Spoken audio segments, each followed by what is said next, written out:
You gonna walk your ass over there with me? You gonna escort me over there to go view this? I'm not getting no damn new appointment. Nope. You always ready to fight. She stay ready. She stay ready. I am. That made no sense. By the grace of God, she may have 5 feelings, but honey, 4 of those is fight. Round 1, round 2, bitch. Hey, community. Here's what's brewing today. Introducing President Biden and Vice President Harris. Michelle Obama look good. Ask your aunties. And he blocked me. So get your cups ready for Minoritea Report.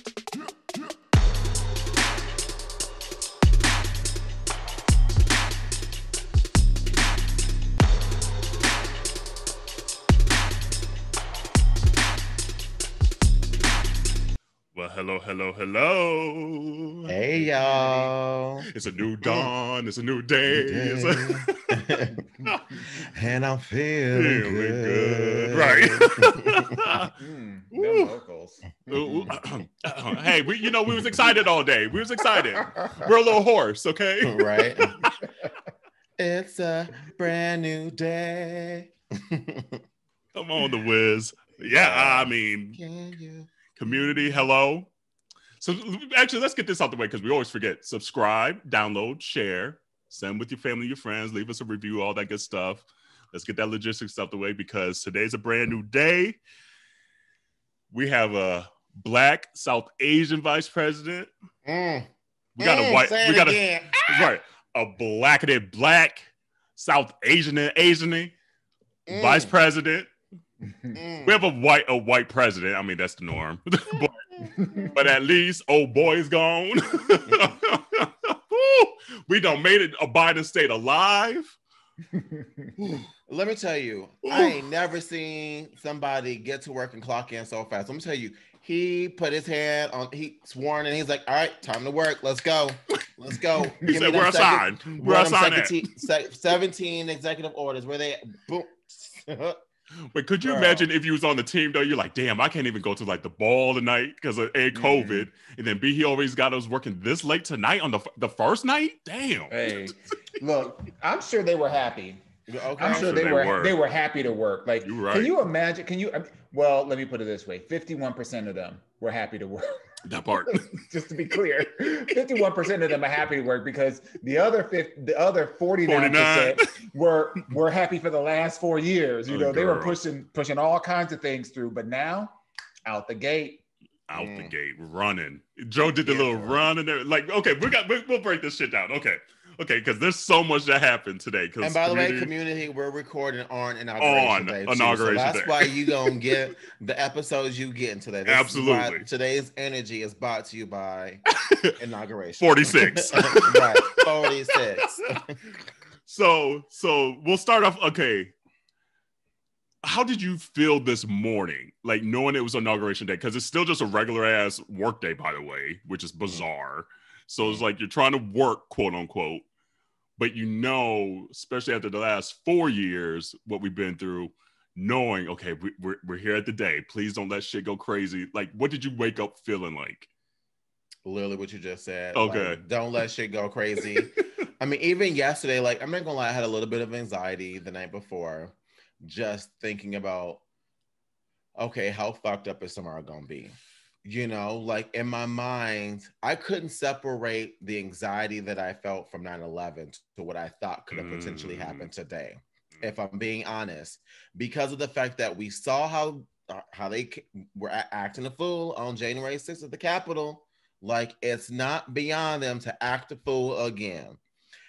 It also ain't, beyond them to be like, we're going to give them today, but tomorrow we're going to fuck shit up too. No, that sounds like some black people shit.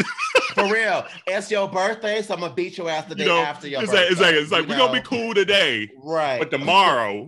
Right. Like, it's the one day you can't get a whooping is on your birthday. You done really fucked up if you did. That's like those school bullies that say, I'm gonna meet you outside at 3:00 to beat your ass, and then you end up showing up for your own ass whooping. Right. like you don't have a choice to go a different way. Right. That is but yeah, funny. so that's honestly how I felt. And then it probably wasn't until I saw Barack and Michelle. That's when I was just like, that was the moment that I was just like, okay, a bitch can start to exhale, you know, like. So you was witnessing it the whole time. You was waiting to exhale. Yeah, honestly, I was. And then I was like, you know what? They know better. They know better. They not gonna touch him. They don't want this smoke. They don't want it. Like, What were you feeling, Dawon? I was having flashback to 2008 because I felt literally the same way that I felt about Obama being sworn in. I was like, I mean, not gonna lie, I was like, if he gets assassinated today, like that was my worst fear. But then when today arose, whatever it did, it got here. When today got here, it got here. Right. When she got here, I was just like, even if they tried something, first of all, it's a whole new administration. Yeah. So they're not following anybody else's orders. It's already been set. So if they would have had to get Biden, they would have had to get Kamala and Chuck Schumer, because Chuck Schumer would have been the next person. So they would have had to knock out 3 people in order for this not to. So when I thought about that, I was like, okay, you know what? Ain't gonna be no shit. Ain't gonna be no shit today. I can just sit back, just watch everybody float on in, with they Sunday best outfits and just enjoy the day. Yeah. So, the anxiety really kind of subsided, like after I kind of like broke it down for myself mentally, like right. That. Yeah. My whole thing was just like, I don't know what the clause is between them calling the election or even like signing the documents, say like January 6th that night or early to the January 7th. That moment between January 7th when they sign all the documentations to today, if something crazy happened, what's the answer? Is it Kamala gets now like elected president? Mm-hmm. Like, yeah. So I was just chain like, of command. Okay, so I was just like, Lord, just let him get to 12:01, and even though they got a little earlier today, literally, because they were like 12:01, that's when they're going to announce that he's president, and it was like 11:45 or something. I was like, okay, we don't made it here. I'm good to go. But I still had like a moment of anxiety when he got out the car to walk the rest of the way into the White House. I was like, Lord Jesus. And then he started doing his little Joe run to the reporters and fist bumping them. I was like, Joe, get your ass in the White House. Stop playing around. Like he was giving us Joe Bro. Joe Bro all the way down the street. I was like, Playboy. Look, it took Kamala like 3 seconds to get up there when they call her name. They said, Sonia, she stood up, Sonia. Right. And Kamala Harris, and then she's like, bloop. Right. She's like, I'm here. Like she got all them words in, and she said her black ass back down. Because we don't play. We don't play with some mess like that. No. It's like I get a word. Right. Let's get all the business taken care of. Right. And once you have it signed on the dotted line, we good. Then we can talk about right. Exactly. Look, this ain't her first roll call. She knows. She got information real quick. That's me. But it was funny to me just to see between like even like all the speakers and singers and things like that, they're lysoling things down. They was wiping the podium down. Everybody had their masks on. Just the stark difference already of just COVID protocol. Yeah. They knew the optics mattered, that like, it's like, we got to reset. Where's the reset button at? Like, we need to level reset now, showing that we ain't playing around coming to 2021 because there's so much shit we got to get done. And I appreciated that solely. I was like, even though I know it's a little naive to think they're going to do a lot of shit because it's harder than just being able to, tomorrow the world's better. But at least optically they care. So that shows that they're gonna care about a little something because the last administration ain't care about shit. Well, look, they even had them spaced out 6 feet. Right. Mm-hmm. I love the fact that they pulled an Elizabeth Warren. Like, Joe had all of his homework done, his book reports written. He had them in those little remember those little the folders that had the Trapper Keepers. No, not even that. Like, when you was real fancy, you had like the cellophane that was on the cover. and it was always a bitch to get that paper in there. You like trying to get your cover sheet in there. Yes.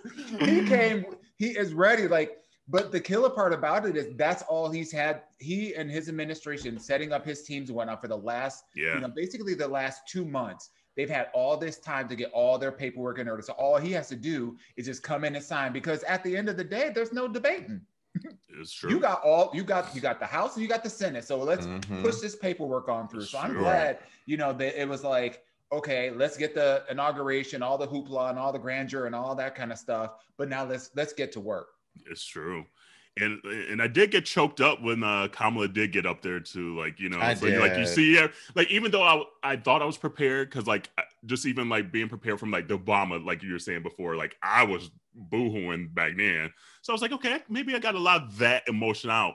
But it started to creep back up again when like you finally just saw everyone's taking their seats, and it finally just really hit me. And it kind of hit me even yesterday, where it's just like, wow, we did it. Like we hold on, like we did this shit. Let's be clear. And by we, let's be clear. We're talking about Black people, right? And more specifically, Black people in what state? Georgia. Twice, bitch. Although I will say that Pennsylvania did pull through for us. They sure did. That was a big surprise. But Florida, we looking at you still. Florida, like there's a lot of work. There's a lot of work still. So there's been a lot of work to do. Florida literally is like the redheaded stepchild of it's the snow bunny state. So it's all these old conservative people that fucking it up for probably the rest of the real state.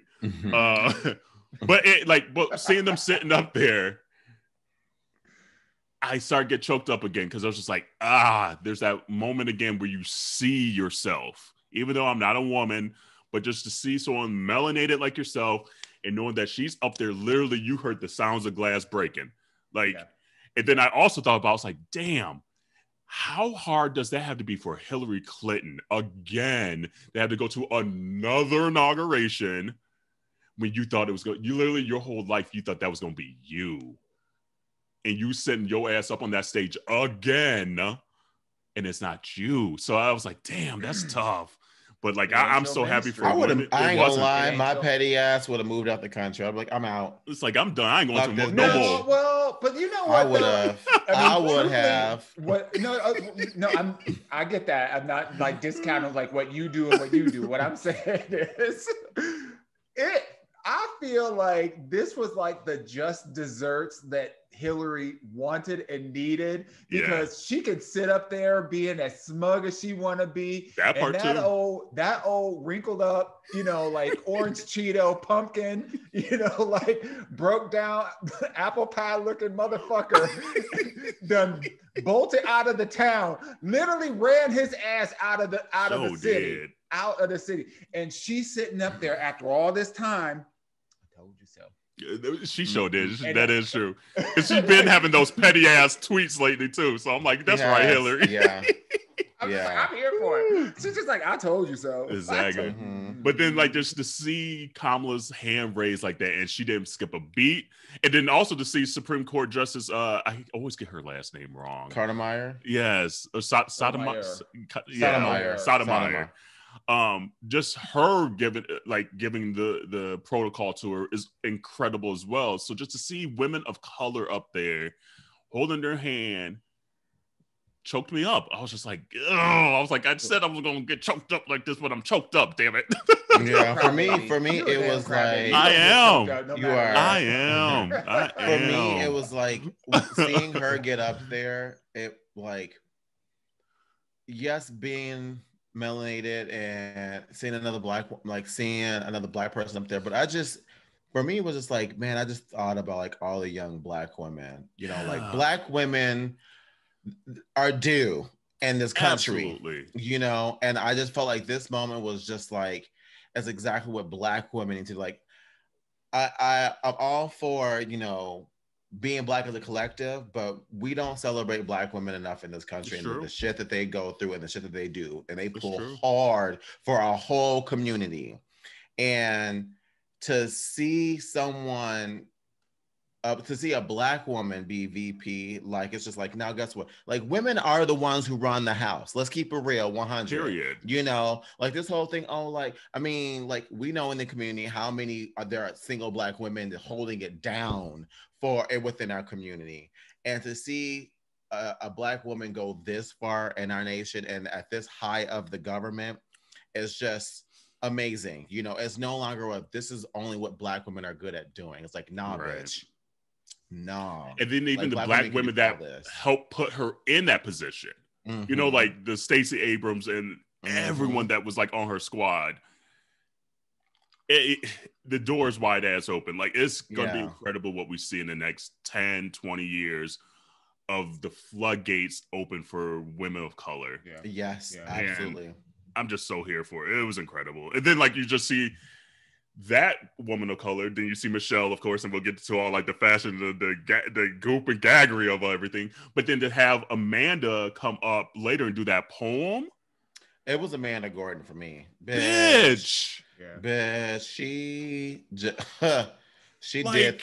did that. She did that. I liked her poem better than Biden's speech. Like, the poem was it for me. Yeah. If I'm being honest. Like, and then Reverend that followed after her. Ooh, he gave us a good little benediction. Look, I was ready for him to be like, now pull out your Bibles and go and turn to Leviticus 4:13. Okay. I was ready. I was like, where my Bible at? I feel like he's gonna tell me to do my research, do my homework. We're gonna do a like, where my tambourine at? Where my tambourine? Okay. Like it did feel a little too mega churchy for me. I have to admit. Oh, like, I was loving it. I mean, yeah, for you, I'd get it, girl. Cloth. Yeah, different cloth. I was just like, oh. I mean, I get the symbolism. Like, Pastor, you said the sermon end at 12:30. 12 o'clock. I got places to go. We out. We out. Meanwhile, I'm looking dancing out the door. Right. Okay. Meanwhile, I'm like, where's the chicken at? We got chicken back there in the fellowship hall. Where the rolls at? Who made the pies this week? Oh, sister. Sister Bertha. I don't like her pies. I just wanted the main show. I didn't want all that pomp and circumstance. I was just like, oh, geez. Can we just sign the brother and the sister in so that they got work to do? Like, this is all nice and all, but and just let them do the work. I always feel about the inaugurations. Like, Obama's inauguration was the only one that I've ever cared about. Like, from my 33 years, like, that was the only time I've ever. Well, let's be honest. You care because Beyonce sang the national anthem. No, honestly, right. To be honest, that was probably the one time where I was just like, Beyonce who? That was the one time. That was the one time I was just like, this ain't about Beyonce. This is, I love you, sis, but you Kelly right now, okay? You've been Beyonce'd at this moment. So. You're right, though. You're right. And what's great about that is she always does play her role in that way. Like, she knows where she's at. You know, she's like, very well aware. Yeah. You're right. I don't like Lady Gaga ass who tried to go, bitch, girl. Okay, can we talk about it? Hold on. Okay, right. Is there anything else in the historicness of it that we want to get out the way before we go kind of more the singers and before all that? Before we turn real black? Exactly. We in there. That's okay. Let's go. Okay, so we want to start with Gaga. Yeah, she went first. Okay, she went first. Mm-hmm. Absolutely. Let's get there. Right. Okay, for me, silence says everything. For me, I knew it was gonna be extra, so I just didn't know what kind of extra it was gonna be. So I was trying to figure it out, and that bitch came through them doors, looking like it was like The Crown or something. She did. And I was like, and Corey's like, is that a dove on her shoulder? I was like, I think it is. He's like, why do I kind of live for it? I was like, I don't know. And I think I'm kind of here for it too. But like, did she have an accent when she was singing? That was my whole thing. I was like, I think she's rolling R's, and it sounds like she kind of have an accent. So it was almost like sound sick. I thought she might have been sick or something. Well, no. I mean, she clearly. I've seen her live, and I was like, I was not impressed with those vocals. Yeah, it was weird. I just got the sense that she tried to do like a power rendition, because and that might not be the right terminology, and I don't really give a damn because it was still wrong. Whatever she tried to do, it didn't work, because I was just like, with the national anthem, you want to feel emotionally connected to it. And there's a whole bunch of ways that we can do it. We've seen it done really wrongly, Fergie. But the remix is like, no. Let's play some basketball! Whoa! Like, that's one of the... Like, those are one of those moments where like you feel like something sounds better conceptually in your head, but you just weren't able to execute and deliver. And I feel like she was going for something that was more like, you know, like power and unity or whatever, because she was pushing through them notes. And I was just like, that's not it. Look, I was sitting there. I was being respectful, so I was like, okay. I was like, and then her voice cracked. I said, yeah, cut it off. Cut the mic. It was cold. I'll give her that. It was cold and windy, so I was trying to give her the benefit of the doubt. But I agree. Like, I think she tried to. She had this grandiosity moment in her head, and it just didn't come to fruition. You know, but I appreciate them choosing someone that potentially they thought was like a gay icon, because clearly they were trying to pick and choose every minority group in the country and have someone represented. Diversity. Exactly. Diversity so I'm like, inclusion. I'm like, okay, I'm glad, because besides a Beyonce who already just did it, 8 years ago, who's a bigger gay icon? Maybe an Ariana or something like that. So cool. Thank you. But yeah, she I'm just saying, when your outfit is better than your vocals. Yeah. It was just the rolling of the R's and everything for me. I was like, when J-Lo sings better than you. Ooh, so J-Lo. So if you were on the stories, I posted my reaction of Jerrell, like the conversation. Okay, we just gotta read it. So I text to the ladies and I go, I didn't know J-Lo could sing. and said, then my next text was like, where was this at the Super Bowl last year? I know Jerrell goes, J-Lo could sing? Where was this at the Super Bowl? And I go, who knew? LOL. And then he gives like the little like the hand under the chin moment. And then I said, she said, let's get loud. That part took me all the way out. I was like, it is not a Jennifer Lopez moment unless you try to squeeze in a hit moment somewhere in there of her own shit. I was like, it's like America the Beautiful. You don't say, let's get loud. I was like, J-Lo, you too much for me, girl. Okay, so now I have to ask this question, though, because I saw Rashad post this on your status, Dawon, about this. And Rashad was like, oh, Lord. Sang live, though. Did J-Lo sing live? I think she did. I think she sang live. Yeah, I think she sang. Okay. That didn't look, because when she hit that first vibrato, which I know it has been a struggle for her in the past. Stop it. We gonna leave J-Lo alone one of these days. That was my first like, oh, wait a minute. She got a track. And I was like watching her mouth and the music and whatnot. And it was like, the reason I made that post is because I had to give her props. She did an amazing job with a, albeit simplistic rendition of it. you know, in terms of like the complexity of that song by itself. But she did it in a way that it was clear, it was emotional, you felt connected, and she put a little, you know, she tried a little run here and there. She said, "Oh," I was like, okay. But she had to squat real deep for that one though. She went under the microphone under that one. She said, she had to go way low for that. But you know what though? She probably had a voice crack moment in like in rehearsal. So she said, if I'm away from it, if it cracks, nobody won't hear it. So by the time I get to the end, you just catch the tail end of it that I know I can hit. And she laughed to her like, I did that. Like, did you like what she was wearing? Did you like her outfit choice as well? It was typical J-Lo. It was J-Lo. It was typical J-Lo. Yeah. You know, Corey said I didn't hate it. Corey said she had too much tanner on. I was like, she was a little extra tanned, bronzer, but I was like, it's J-Lo. Yeah, I mean, she's known for like, you know, her skin glowing. So exactly. I just felt like it was. I just felt like it was a little bit of. Shut up. We have 4 years of that, so you're right. I saw her on New Year's Eve and she wore something very similar.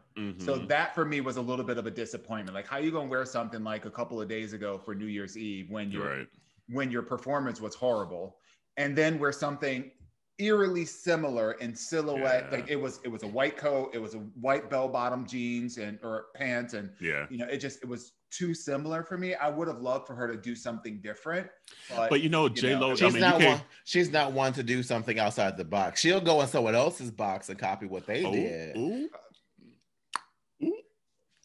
Oh, that's we start 2021 like that. I'm just asking, just to see, what, you know. This is what they call in the corporate world a compliment sandwich. Right. You have a compliment, something she can work on, and then a compliment on the end. That's what, but I mean, the only other choice that J-Lo wears is like a body moment, so she can't do that at the inauguration. So she's like, you know what? Let me just recycle this New Year's Eve and call it good, girl.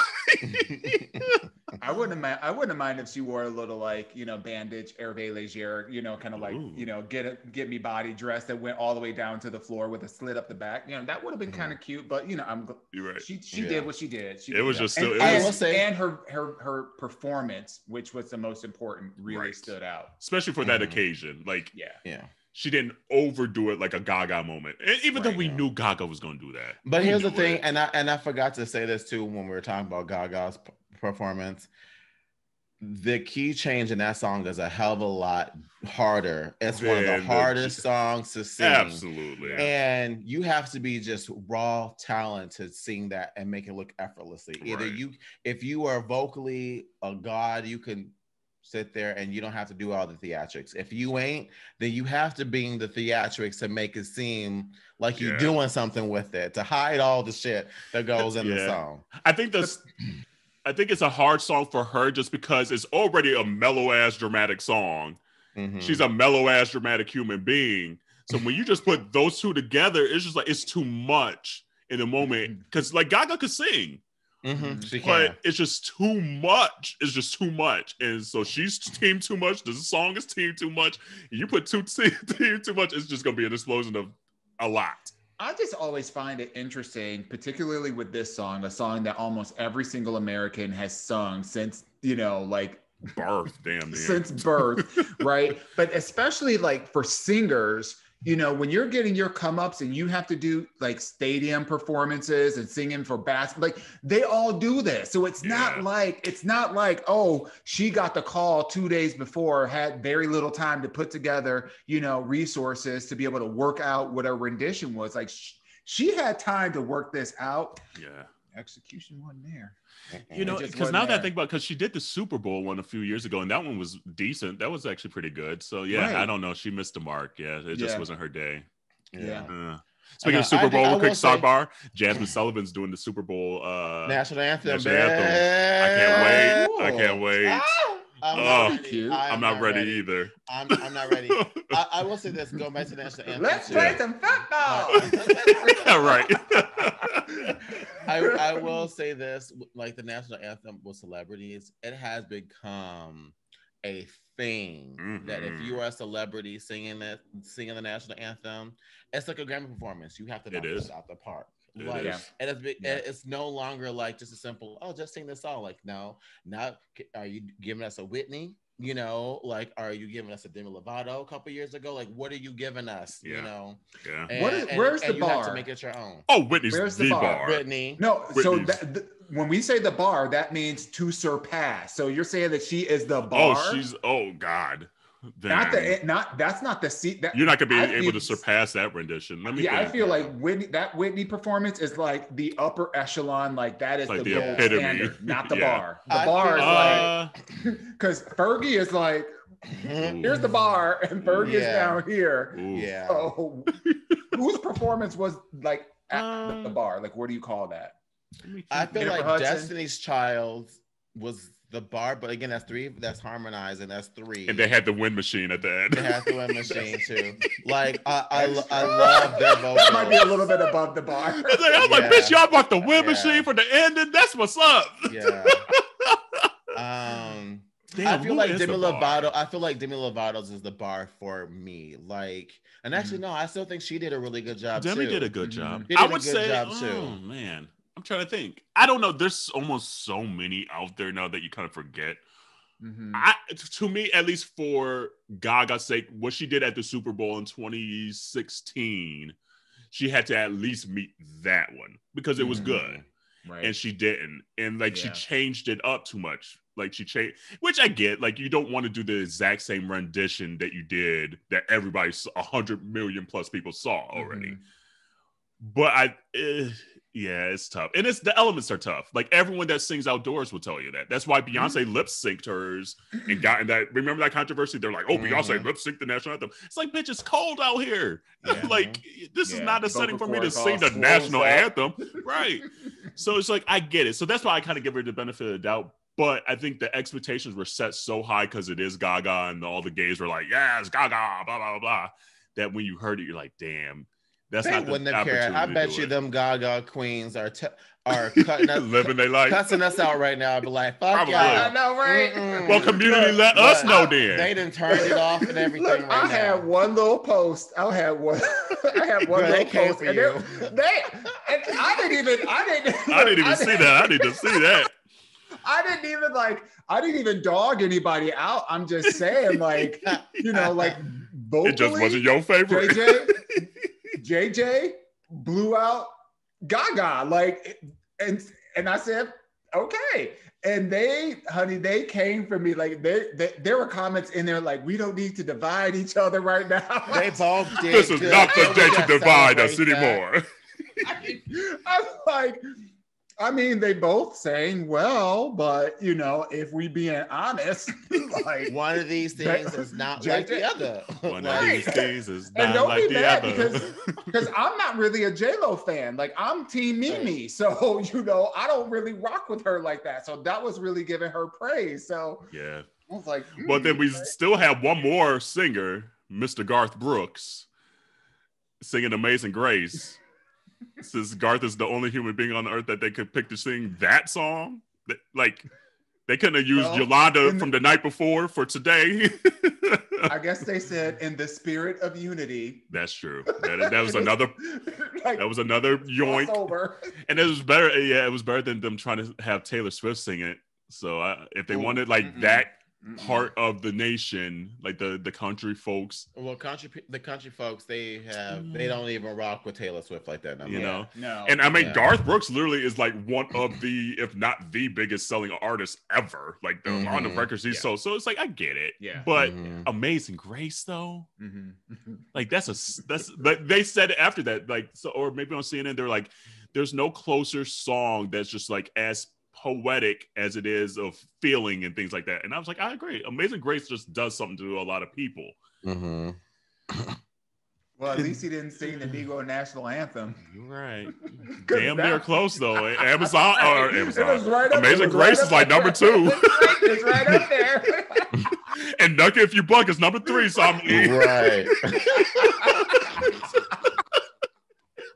I hate you so much. I'm just saying, it's up there, damn. But yeah, so I was like, okay, Garth, I get what they were trying to do. But Amazing Grace, like you got to get someone in the gospel world to do Amazing Grace. Like we ain't gonna feel Amazing Grace in that moment. Like it didn't get the moment that I think they wanted for that particular song. Like I get why they chose them, and I get why they chose the song, but those two don't go together. Yeah, but I mean but I think it was Garth Brooks that was the issue. Like, because there's other people in country that could have, like a Chris Stapleton would have been. Chris Stapleton is in country. Is he Team Biden though? I don't know. But I'm just saying. But Chris Stapleton singing. Because at least we knew Garth. It was like he's more Democratic than Republican. So we've seen that. In history. But maybe there's just not enough country stars out there. Maybe that's the issue.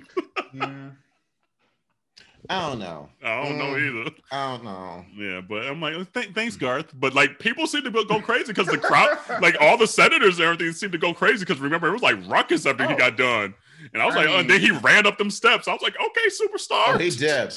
That was the demographic pool. Like they had something for like they had J-Lo for like they had for the. I feel like Hispanic J-Lo market.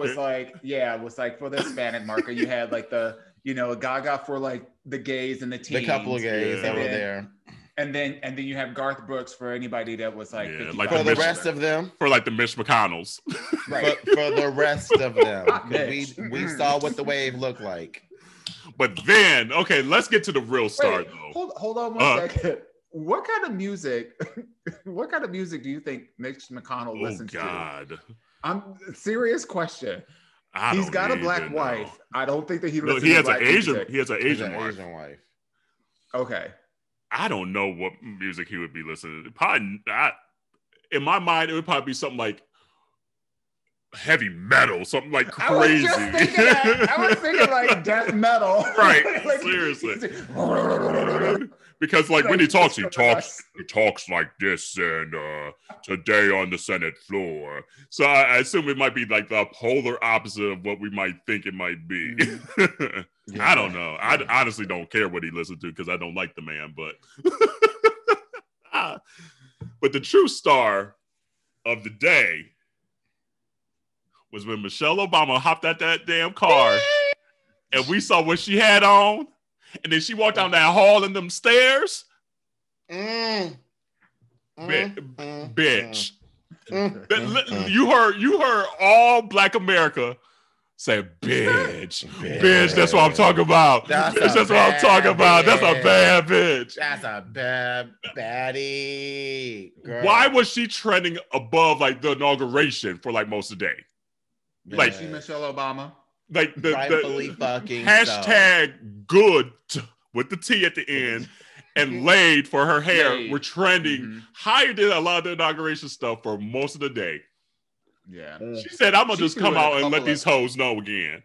Girl. She came out there, she said, oh, I'm gonna need you to put 2 or 3 more tracks in.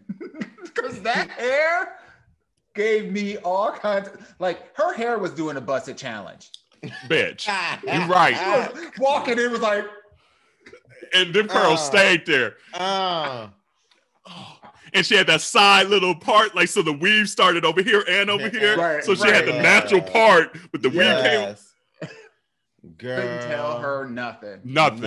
And she said, you know what? I ain't wearing no skirt. I'm going to wear pants. How about that? Power. And I'm going to go monochromatic. Girl.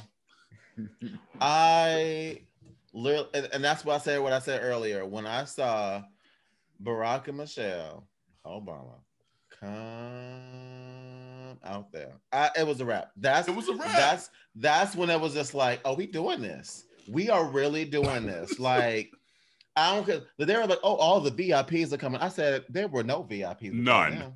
And not a single one. I said what I said.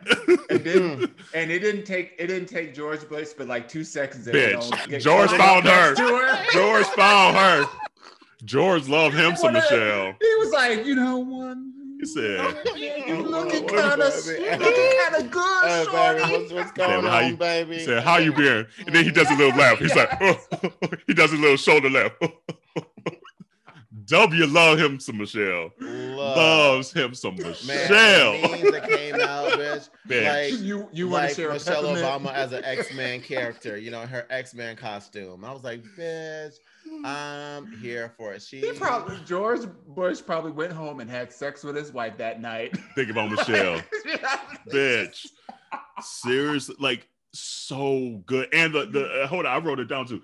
Sergio Hudson's the one that put that outfit together, or was the designer, who is a Black American designer. So, you know, she's always making a statement with what she be wearing and everything.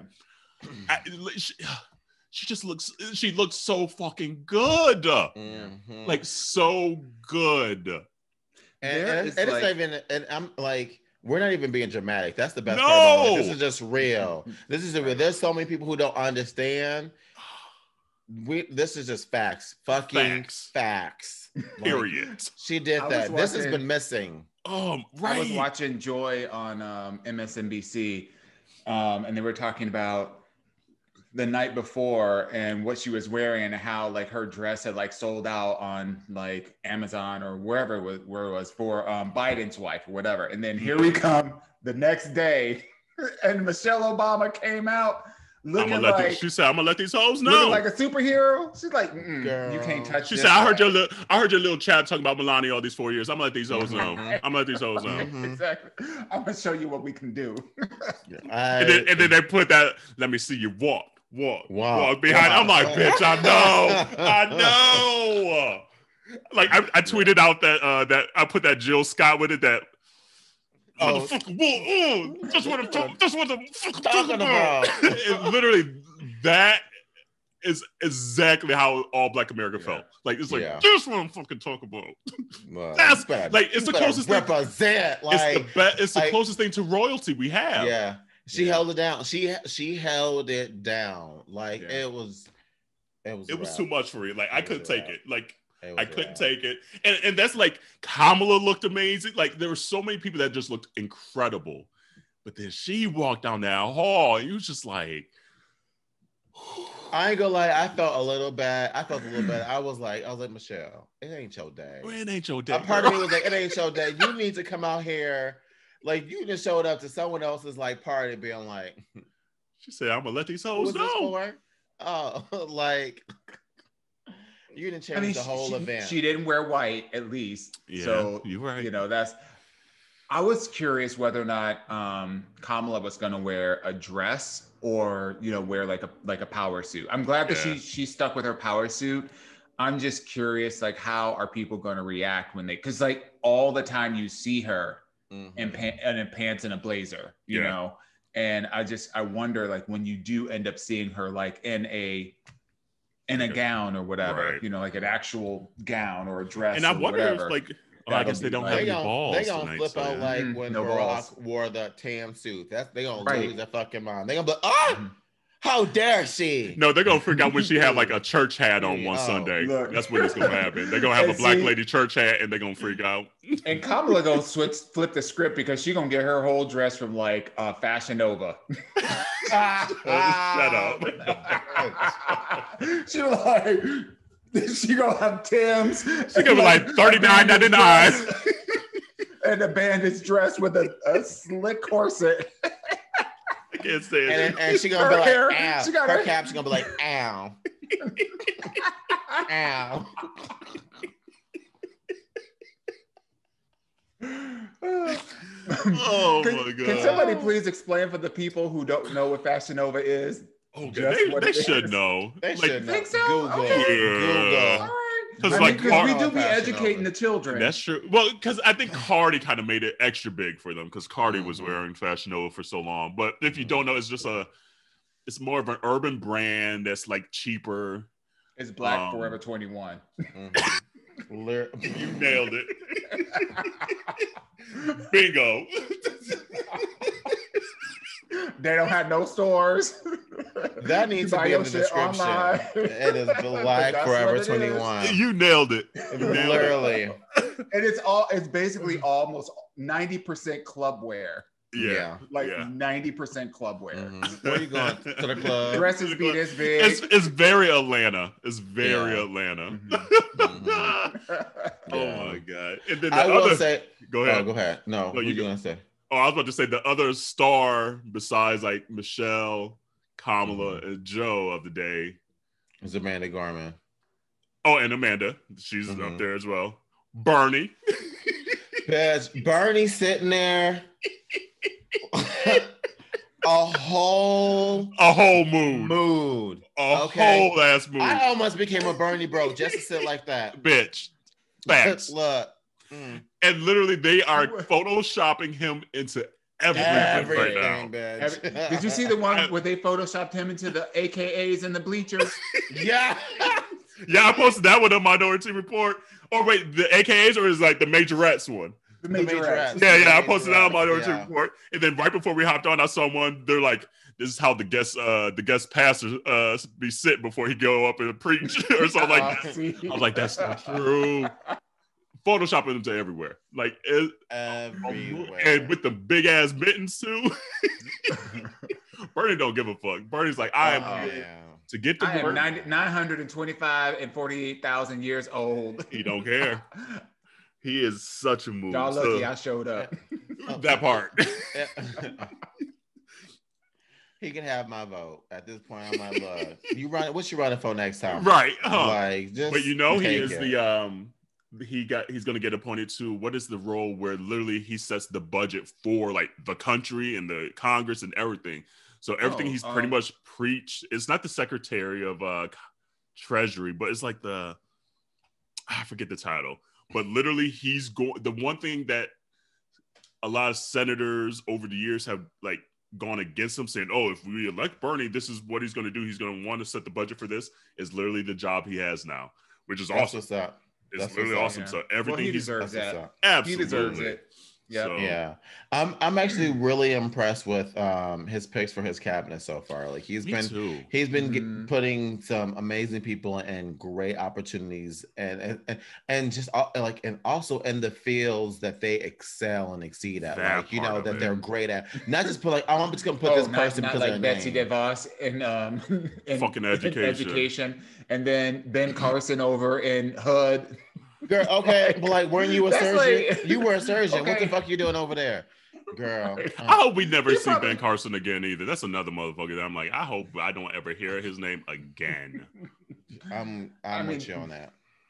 Yeah, they need to. Yeah, they need to update the picture in the dictionary for token because I mean they used the fuck out of him. Like, and he was just along with it. I mean, I guess in a sense, like if you're like, okay, well, if I can do this and get paid a whole bunch of money and all I have to do is just not fuck up and, you know, like I don't have to be dealing with people's brains anymore. Like, I guess. But where was your 4-year, where was your 5-year plan? Where's the 10-year plan? Because what you going to do afterwards? Nothing. You don't get none of the benefits that a president like you does. But you know what? Well, I was going to say something that I had to check myself. So I'm not going to say it. Let's not talk about them. Let's not talk about the administration. Let's go back to. But I'm glad he nominated Rachel. Is it Levine or Levine? Levine, the first trans woman for a cabinet or HHS. Yeah, exactly. So I'm like, okay, at least so far, it seems like you're keeping your word. It's only the first day, right? It's day one. I feel like, honestly.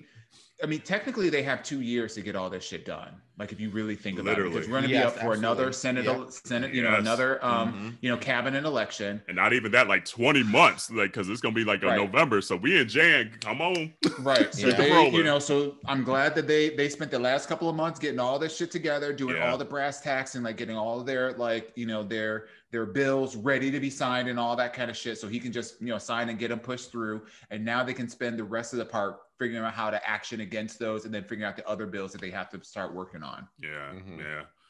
Is there a certain, what's the first thing that you personally hope to see he does in his administration now that he has the House, like he has all of Congress on his side and obviously the presidency? Out of everything that needs to kind of get done, there's a shit ton. What's one of the first things you ideally in an ideal world would like to see? I mean, if we take coronavirus off the table, right? Because that's what's killing people right now. Like there ain't nothing more important right now than, than making sure that we have, that we've isolated the virus to the degree that we can, and we're treating the virus, and we're getting as much vaccine as we can out there for those that want to take it, and and instilling the precautions that people need to take regarding, masking up and all that kind of stuff. Like, so if you take that off the table, I would get all them brown people that are in cages right now out. Yeah. That to me would be number one, because those people have been suffering. They came here for asylum. They're, and they've been in worse conditions than people that are in jail. And sometimes maybe even worse than what they left. Like at least they weren't in fucking cages. Yeah. And so for me, I mean, I know there's a lot of other things that I would want to have happen, like within the first 100 days and whatnot. But like, I think like take care of people first that are most in need. And that's the thing that I think. Yeah. Yeah. For me is that. And then right after that is police reform. Like it's those two are like my top two. And the reason being is because and actually maybe I wouldn't even, I would say police reform, and then I would say tackling this white supremacist issue that we have going on in the country. And they kind of go hand in hand, and they do, and that's mostly why I said police reform. Yeah, because that's where we're seeing a lot of the racism happening to our, Black men and women in this country. The problem of it is that a lot of the prisons are privately owned and they're managed by the state. I'm not even talking about prisons, love. I'm talking about literally police reform of how we even get to being in prison. Or how I understand that, but right, I understand that, but there's also, and I don't disagree, but the challenge, because the reason I'm bringing this up is because I think there's going to be a longer pathway to get to that degree of police reform, because a lot of how police is managed at the municipality level, which the federal government has very little oversight and influence over. So there's a separation between what the federal government can do. Now, what the federal government can do is create a national registry of, police officers where there have been multiple complaints, and enforce that they are not allowed to get another job in another. So there's things that they can do at that particular level, but to get to the meat of it, like where, what you're talking about, that means we have to provide federal funding to the states that allow the states to only appropriate that for certain kinds of things to reform their individual municipal. Which goes back to why I said that's what needs to happen now. Because like you mentioned, we don't have 4 fucking years. We got 20 damn months. So it needs to start happening now, because there is so much that goes behind it. Like that, like the bulk of the work is what needs to happen while we have the House and the Senate. At the end of the day, and it's the stuff that comes to race issues and divisions within our country that needs to happen now, because the stuff that affects white people can wait, because white people will listen more then. So anything that's directly like marginalized communities based off of race and income, that's the shit that needs to happen now, because white people will hear the other shit later, depending on no matter what the House and shit will hear. So I think that's how my priorities are. Yeah, I think that there's a difference between like federal initiatives, right, which would drive that, versus federal policy. So like it's not like Biden could just write a bill, say blah blah blah blah blah. I think that would be more like an initiative where they would have to put a task force together, which I think they already have.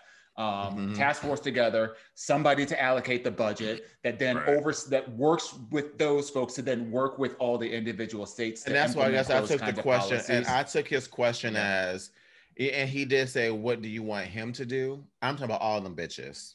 So it's not just him. I'm talking about everyone who got elected, everyone who got elected, who's sitting on Capitol Hill right now.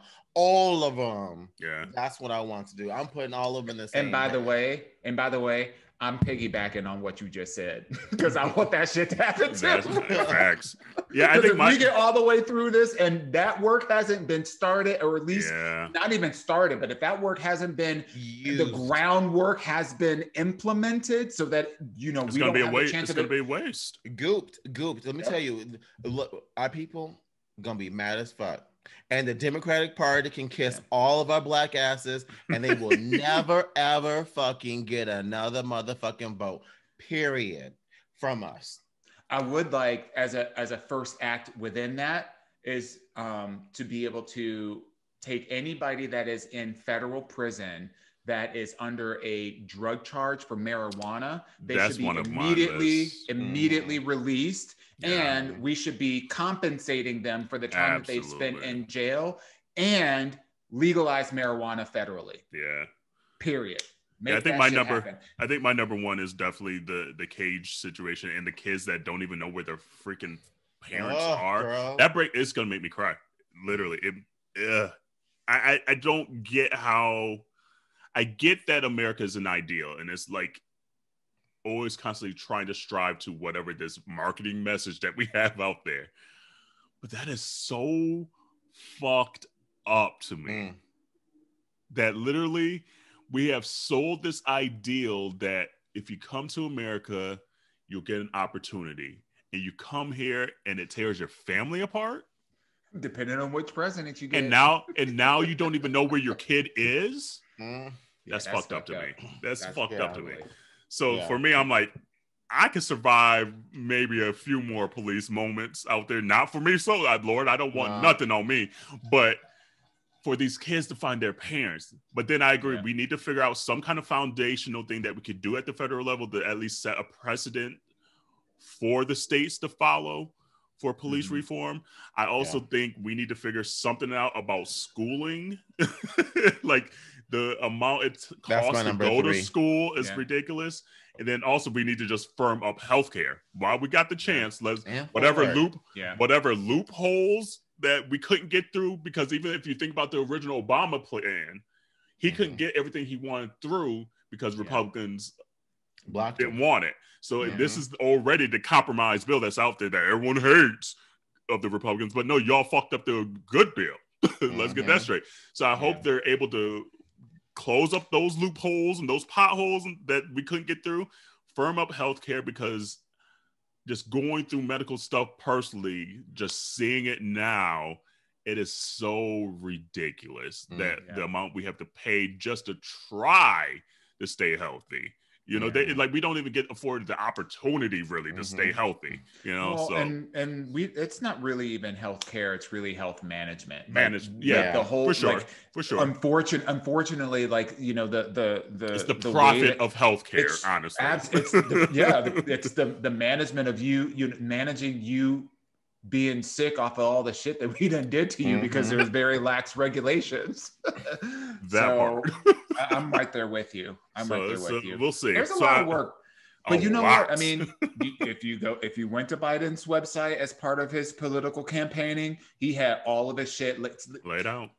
I'm telling you, he showed up day one. He got his trapper keeper. He's got his reports. He's got his verse. He had his hair flapping memorized. In the wind. He's like, I did not come here to play with you hoes. Like, right. And display, bitch. Exactly. So as long as he continues the energy, I know he so he might get tired. I know he was tired today. Joe, take your naps, and then wake your ass up and get back to work. Like, but he's got to really, like, at this point, like all I want for him to do is sign the papers. He has the team to be able to pull this shit together and not have to worry about coming up with something new on the fly. Like, you know, at this point, it's just a matter of stay alive. Yeah. Make sure that your signature hand does this. Right. Take your one-day vitamin. And then everybody else was a Centrum. Take them all. Take them all. Not Metamucil. Have some. Look, you better take some cod liver oil and some ginger ale. Right. Elderberries. Get your elderberries and everything. Some sage. Right. Get the Vicks Vapor Rub when you go to sleep, bitch. Make sure the lungs are open. Now, Right. you know that's some black people stuff. I don't know if he got that in him. Kamala there. She know. She might be. She know. She went to Howard. She saw that band today with them girls. I best. I was like, y'all better walk down this damn street. Okay, bitch. Oh my God. Oh. But no, it was good to finally make, like, the amount we've talked about the craziness on this podcast. It's nice to not have that, hopefully. Yeah. So, Yeah. Anyway, let's get to Ashley cute. I was just gonna say before I just want to go over a couple of other fashion things. Amanda Gorman and that yellow, yellow's my favorite color. Yes. She looked amazing. Her braids looked incredible. Okay, that little halo. I don't know what to call that. It was like a big red scrunchy, for lack of better words, but like that was dope. Yeah. Her skin, her makeup game looked dope. But apparently, I guess her braids weren't all the way done. I've seen a couple people drag her a little bit for her braids not being put all the way together. Oh no. Yeah, I'll dig those up. We're gonna have to leave that for the black women. If y'all called it, then y'all know. Yeah, and I heard, and I was in a meeting. Look, okay, so I'm a new job. We got this. One of us is leaving, but for the first week that I'm here, there's 3 black people on the team, and our group chat is called DC3. and Who's who? You. Question. So you already know. Yeah, right.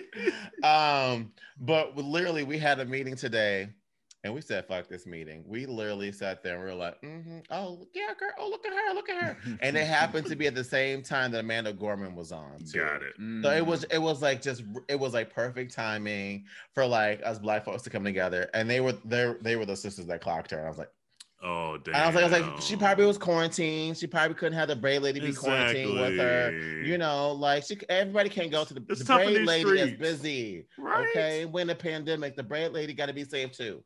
The braid. All I know is literally, I looked on IG when she started her speech. She had 100,000 followers. I'm looking right now. She has 1.6 million followers now.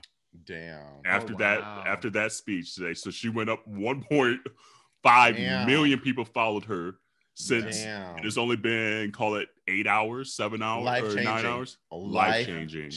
Oh, and I'm sure her speaking engagement fees will go skyrocketing. Get them coins, and she only 22, so get them coins. Yeah, I know that's right. And then the only other outfit I want to point out, it was one of Joe Biden's grandchildren, I think.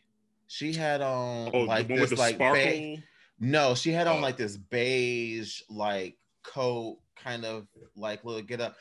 When you put the other 2 kids together, they look like a thing of Neapolitan ice cream. Yes, there was one. She looked like sherbet. There was one. She looked like sherbet. Yeah.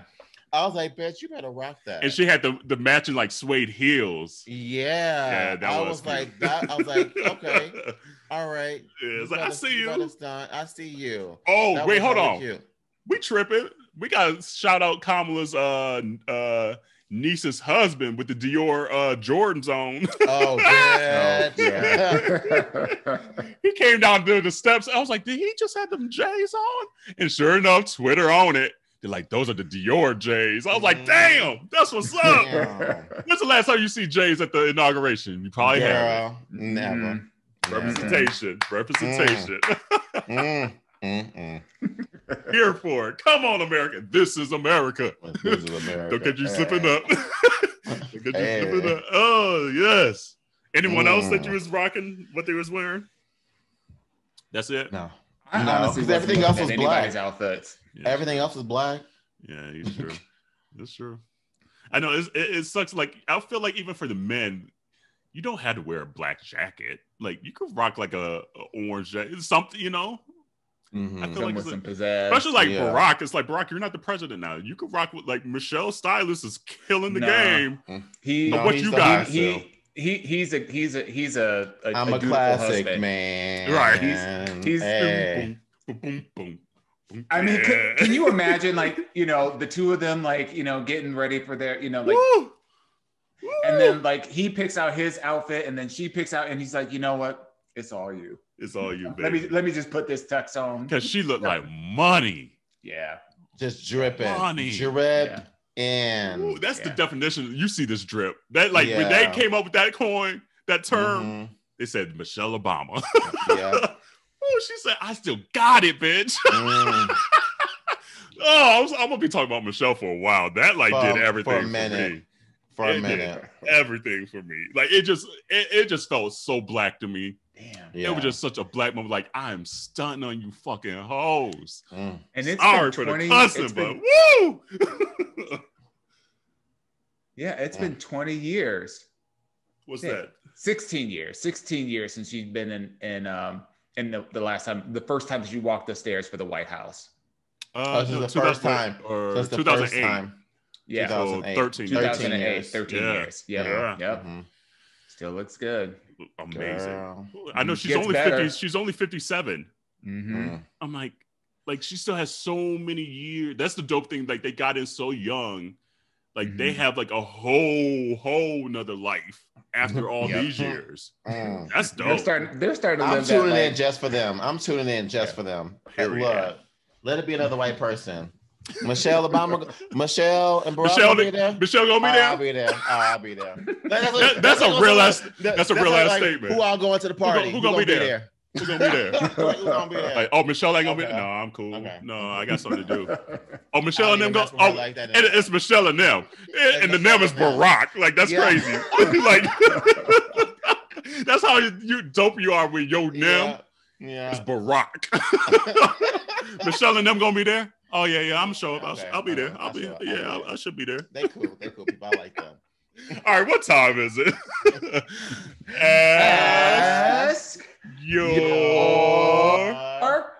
aunties. All right, this is from Anonymous. I was chatting with a guy on Grindr, and he told me that he didn't want to meet up with me unless I told him details on my income, source, and amount. Oh. I really don't think that's anyone's business. He said, quote, he said, quote, I want to make sure that I don't have to buy you everything, end quote. I informed him that he doesn't have to worry because of my income, but that wasn't good enough. He blocked me. Should I have told him? Oh, I'm good. Kerel, I'm gonna have to pass the mic because I can't take this one first. I like the second he said my income, I probably wouldn't even gotten past that part in the conversation personally. Like, I don't like it. This is what I always tell Corey, by the way, my husband. To this day, I was like, I don't need you to buy me shit. Don't get it twisted. Like, because I always feel sometimes like I've actually asked like people in like our friend group. I'm like, I wonder if the perception, because there is an age gap between Corey and I, if the perception is I married an older person because they had money or something like that. And I always tell Corey, I'm like, don't fucking get it twisted. If someone comes up to you and gives you that perception, I don't need shit from you. I make enough on my own. Let's get it all the way real. And I've been successful. I was successful before I met you. This is just a cherry on top for me. But I don't need shit from you. So if someone came to me like that from the get-go, I probably would have said the same thing I tell my husband to this day. And there wouldn't have even been no hookup, no nothing like that. No. Unless maybe I saw the D and maybe he's like, "Ooh, the ass look good, the dick look good." He'd be like, "Okay, maybe one time and then be done with." No, just saying. But actually, no, like, I would have done it, and then I would have dropped the stacked on his ass like that. Fuck you.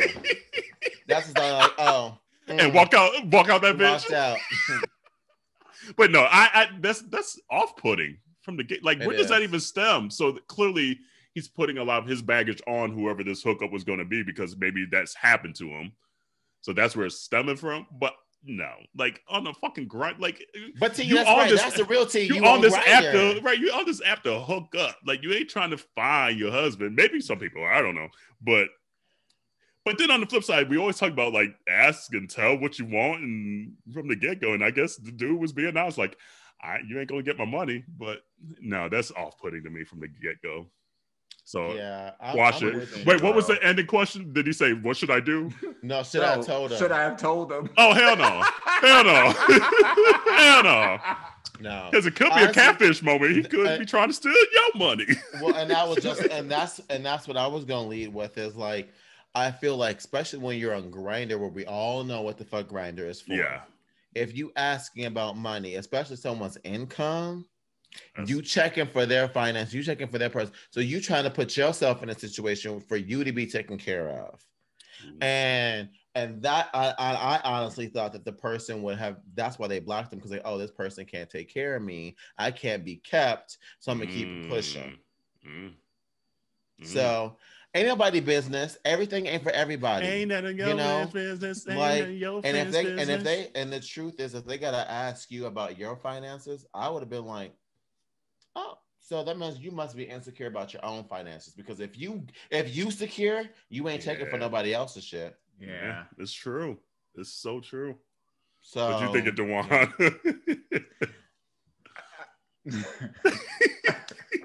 Is there a story behind this? She laughed. Right. She said, I feel like this conversation didn't happen on Grindr. Like, I feel like this conversation is a conversation that would happen on like Jacked. I don't even know if that app is still around, but like, you know how like there's different kind of levels of apps that are out there, and like the certain kinds of conversations. Like, I feel like this is too. I'm just trying to imagine like somebody on Grindr, like going to this conversation about income or whatever. Like it don't be like that. Like, I mean, but white people are like that, and that's what Grindr is. So yeah, maybe. And then my other thought is, this is, and I don't want to be ageist, but this to me sounds like, you know, like young gay stuff. You know, like this to me sounds like young gay stuff. Like, you know, like at a certain point, you know, Kerel, like you said, like you no matter what whatever your financial situation is, right? You're taking care of yourself. You really shouldn't be, unless you're looking for literally a sugar daddy, someone to take care of you, and that's your thing, right? That's a whole other different conversation. But like, if you're looking to hook up and if you're looking to date and you're just casting a wide net and you're on Grindr too, and you're looking to date, like I've done that in the past, and so, you know, there's nothing wrong with that. But like, there are red flags. Yeah, absolutely. If there's anything that you should take away from this is that this speaks more about that individual and who that person is than it does about you. Like this, like, don't second guess yourself about, oh, should you have told them? Because at the end of the day, what you're doing is giving into a situation where the balance of power in that relationship is not, you're never going to be on equal form. You know, so the fact that you've felt a certain way about, you know, not disclosing information, and that was a deal breaker for them, it's not a reflection on you. It's really a reflection on them. And the fact that he blocked you, baby, not all dick is good dick. Say that again. That's true. You know, like if he blocked you, then that's the universe's way of saving you from a whole heap of problems that you probably never even imagined that you would ever find yourself into. So, you know, should you have told him? No. Nope. and don't give it another thought. Just keep it pushing. And one thing I will say too is, like, I understand, you know, being the one first. Let me. Oh Lord. Not by experience. I understand being the one to take care of, or having to put up money in front and stuff like that for the relationship. Okay.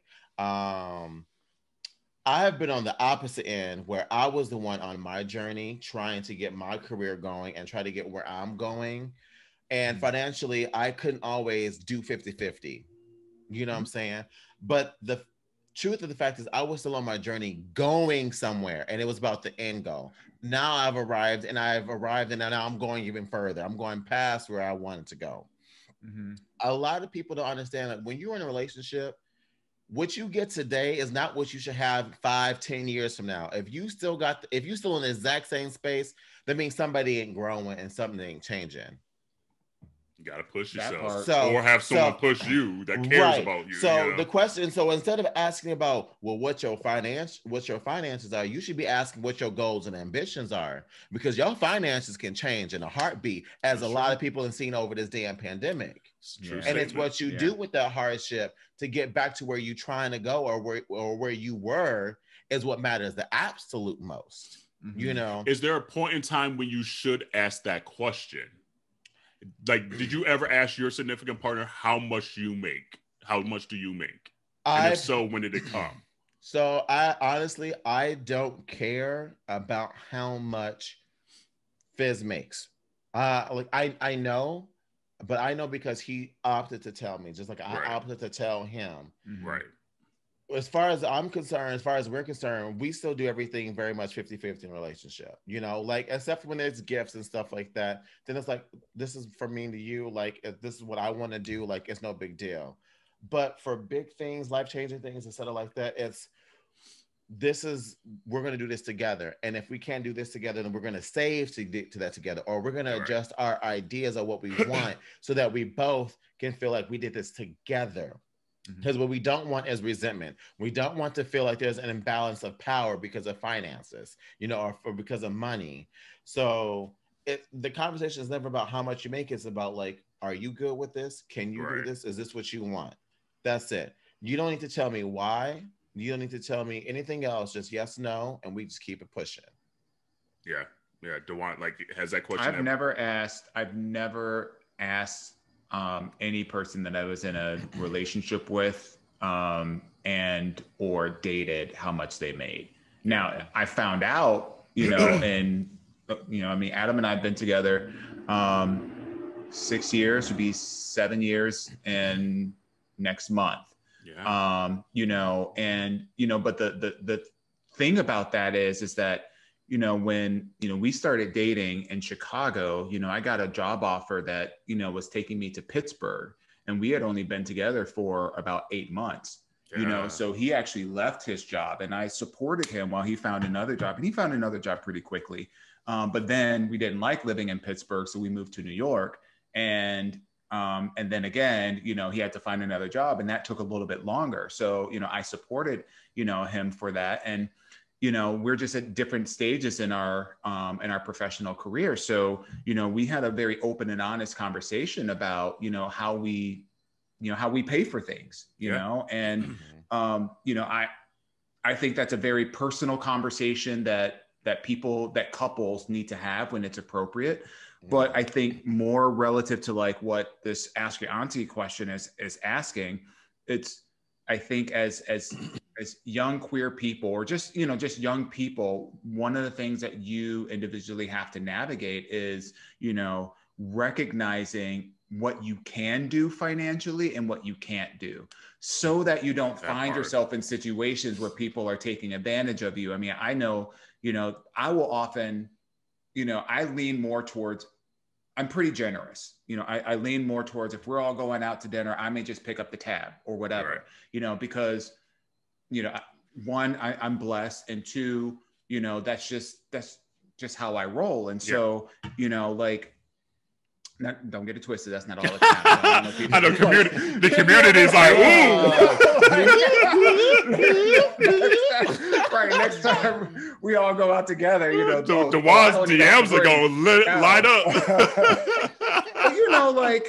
you know, like, but that's just how I roll. And so, you know, but I think people need to do what they can do, not what others expect them to do, so that they don't get into trouble. It's hard not to keep up with the Jones. It is so hard, especially in the queer community, because it's all about like the flashy. It's all about the rounds of shots, and it's all about the this, you know, and that's something that I had to learn. Because again, like, I'm to the point where I can do a round, but that's it. A bitch is good. Like, you know, I can't do multiple rounds. You know, and I'm okay with that. Like, I had to learn how to stop feeling guilty financially in the gay community. You know, because I started off, like, you know, coming out, and like I was just working retail, like as this, you know, like a a freaking Hollister, like little force of like storefront model and shit like that, you know, like then like, you know, like I was never making money. Like I never just made money until like, and even then I still never make money. Like I'm making enough to fucking get by, you know, like most people are. But it took me growing to shift my priorities. I'm like, okay, I actually have a little bit more money because I'm not doing XYZ as much as I was before, because that was just wasting money, you know. But like I was always afraid to be like, I can't afford this, you know. And then to the point where it's like now today, I'm like, people are like, oh, you want a shot? I'm like, you doing rounds, but I can't do rounds. So, you know, like do it for everybody else. I appreciate it, you know. And it took a while pride wise to be okay with that, because because you're almost telling people like I'm broke, you know, or I can't afford, you know. Money's a vulnerable thing, you know. I mean, for some people, depending, like Ari said, like in Severines, like they say money can't buy you happiness. You must not have had enough zeros. You know, I was like, bitch, you're right. Like, like to a point, because if you don't fix the shit that like when you was broke, and it carries over to when you're rich, it's just gonna magnify that shit. Exactly. But you know, but still, in the sense of like how the gay community works, though, you know, like that's one of those like, and that's similar to like when we had the Queer Money podcast on episode 89. I just looked it up. So that's the introducing Auntie Hendrix. Ask your aunties dead end blowjobs and buy you some booty if you vote. Oh my God. Which is a great title. David. Yes, John and David. So check that episode out. Came out in October. But I had a little Zoom thing with them last week. Yeah? This past weekend. Just, you know, little Zooms, like just to connect and all that stuff. Yeah. They're great guys. So check that out, the episode, because we dived. I haven't dove into that kind of a scenario deep into that episode, but I agree. Like within queer culture, is prevalent, and it's hard to say no. I don't want to sometimes, especially with like if you're already at the bar and they're like, "Oh, okay, I bought a round. Oh, I bought a round," and then they looking at your ass like, Kerel, you buying around? It's like, bitch, damn, I shouldn't have taken them first 2 rounds from you because I don't want to do that. And honestly, like I've luckily been able to afford it, but even sometimes I'm like, I don't want to do rounds because I grew because there's 8, 10, 12 of us. That's a $300 night. Easily. And it's just like with 12 people, queers that know how to put it down easily. I put it down. I will say the one thing about buying around though is that means you got 11 other bitches that's gonna buy around. That's gonna go. That's true too. I'm sad. So I'm sad. You know. So I ain't gonna lie. Sometimes I do plan. I'm playing money like I'm playing money for a round. You're like, all right, I'm gonna buy a round this night. So that way, you know, throughout the weekend, I'm gonna get me another free round from 11 other. That's fun. But it always feels like it never makes it to the full 12 somehow. You're like, hold on, who didn't buy a round? You know somebody go to the bar and get their somebody go to the bar and they'll get their own drink. They'll be drinking a full drink. Like, hold on. It's like, wait a minute, where's like the math the carry the one ain't adding up. But anyway, but that was a great Ask Your Aunties questions. Continue to ask your aunties questions to AYA@MinoriTeaReport.com or DM us at Minority Report on Instagram. We're MT Report on Twitter. One other thing I want to say. What's that? On the previous talk about drinks. One, a really good hack that I learned to do is if they buy you a shot in a round, instead of buying a round, you really only owe that one person. Buy that person a drink. That's true too. You don't have to buy it. You don't have, because they don't. Other people don't have to benefit because someone else did something nice to you. You just got to pay it forward to that one person, not to everybody else. That's true. But you know the optics of the matter at hand is like right. But no, but the only person that matters is the person that's spending. I agree. I agree. You know, like as long as the person who spent that money on me gets it back in return. Right. It doesn't always seem to work out that way. So that's why literally I always try to, I'm good. I got my own. I can get my own drink. I'm going to buy me a drink. And then I'm going home with me. Yo, this playlist, this update on the playlist is gonna be. I'm glad you said that. Community, we added a playlist on Spotify because we always bust out a song. I think it kind of started with me, and then I kind of like rubbed off on y'all a little bit. Yeah, because I just do it in my everyday life. Like Corey's like, God, will you just stop singing random songs? I'm like, I can't help it. So what we decided was every episode, whatever random song just burst out, we're putting it on the playlist. And so we're going to have it for every year. So 2021 is out there. I forget what it's named. It's Minoritea Report burst out into song 2021. So look at that for Spotify. And we'll just have a new playlist start every year from here on out. That way y'all can just bop out to a dope ass, random ass playlist because it's all kinds of songs already. And we've only been 2 episodes into the new year. But yeah, I mean, inauguration's done. Time to get to business, get the country squared away. Hopefully get these vaccines. My parents get theirs tomorrow.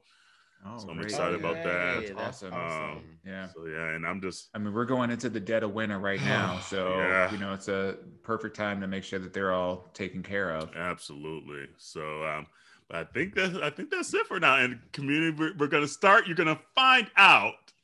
Eventually we're gonna get a Patreon out here. So pay attention to that. That'll come soon. But I guess until then, wash your hands, wash your legs, wash your ass. And we'll see you next week. Oh, next week I think we have a guest, don't we? I think we do. So 2 weeks. Or is it in 2 weeks? Oh no, it is next week. I think it's next week. So next week. So community, we have a special guest next week as well. So stay tuned for that. So we'll see you later. Deuces.